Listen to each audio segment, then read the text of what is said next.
And speaking of WWE, you made some interesting facts you mentioned in Ryan Satin's interview a few days ago, and it's that you were supposed to make your debut after WrestleMania for WWE, and unfortunately, and sorry about your damn luck, but I need to say Yeah, it that way, the can make me pandemic, an ass.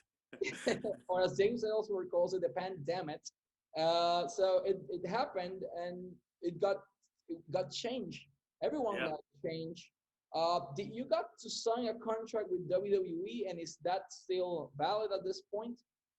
Yeah, I signed the contract and all that stuff, and I was just waiting to take the physical, and I was supposed to take it, a couple of days right before WrestleMania, and so, and then they had called me and just told me, hey, it's going to be put off just because of all the stuff going on. I completely understood, and then once I seen that they were making all these cuts, with all these different guys and stuff, like I just knew it was a matter of time before they just retract the contract, which, I mean, it's business. It's no big deal. That's how business goes, and I completely understood it.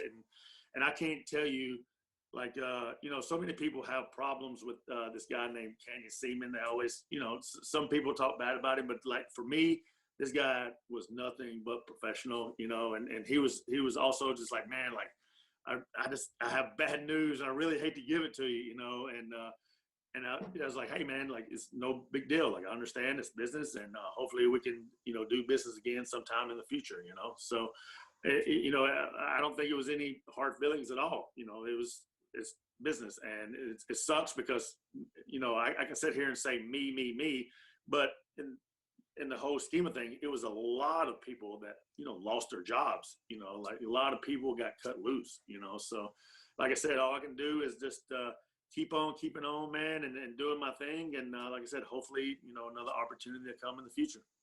And we really hope to see you in WWE or the company that. So it's funny that, so many people like, because Ryan hit me up and he's just like, hey, man, like, I heard from a little bird on a wire, this right here. I'm like, how do you find this crap out?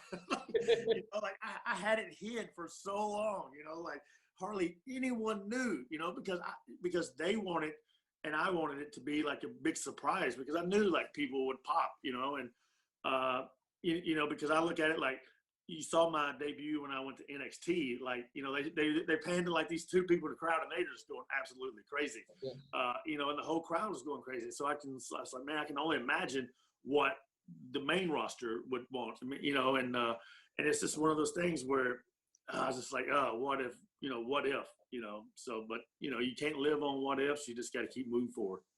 And speaking of what ifs, were you open at that point to make your return in WWE, but then at this point with Robert Roode as your tag team partner, and for what everyone wanted to see, Beer Money Inc. It's one of those things where, I know a lot of guys, up there who would, who want to work with Beer Money, and the thing is, it's like no one owns that name, So I mean, if we wanted to use it, we could use that name, and it's just. And I'm sure that Bobby's the same way. Like, I don't want to go in and I don't want to step on anyone's toes. If he's doing something good and they got him in some main event picture, I'm happy for him, And I'm sure Bobby is the same way. Like, either, if we're a tag team, we'll make it the best we can again, But, as singles, we like beating the crap out of each other as well. So we could, me and him could put on really good matches against each other, So, it's just one of those things like, if they wanted Beer Money, I'm sure both of us would do it. But if they wanted us singles, that's great too,